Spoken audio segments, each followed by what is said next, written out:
He says, can you give us an advice to those who use social media among the youth? Well, the advice is mentioned in the Qur'an and the Sunnah.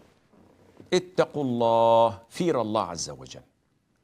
This thing that you're using, don't even for a second forget that Allah will question you about every page you open, about every glance you take, about everything you hear.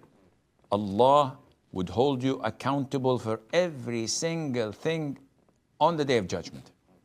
So imagine if you waste your time 5 hours, some 8 hours a day, watching Instagram, Snapchat, Twitter, Facebook, the whole nine yards, TikTok, then what happens? You waste so much time and you gain so many sins, and this is the easy part. What's worse is that you are darkening your heart. It's becoming dark, stiff, and hard. That's why you're not finding the taste and the sweetness of salat, of dua, of reading the Qur'an. That's why you're always depressed, always fed up and bored. That's why you look for new things and nothing seems to be helping except digging yourself and burying yourself under more and more browsing of such social media platforms.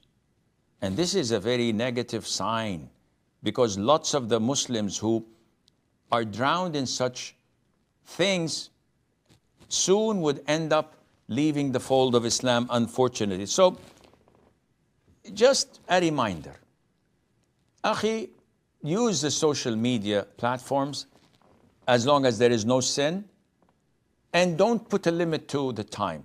But in return, whatever time you spend on it, spend equal time on reading the Qur'an or offering tahajjud prayers. You will find that, whoa, you gotta be kidding. How long do you open the Qur'an every day? Oh, Sheikh, I'm ashamed, wallahi, I don't know what to say. No, talk to me. Nobody's listening. Wallah, Sheikh, I open Qur'an only in Ramadan. Subhanallah, 11 months and you don't open the Qur'an, but you have the audacity to spend 2 hours a day on social media, and then you want Allah to respond to your dua and to give you provisions and a good job and a good spouse and to give you good health. Hello? There's something wrong up here. You have to rethink your life because it's going down the drain. So this is, inshallah, a quick advice.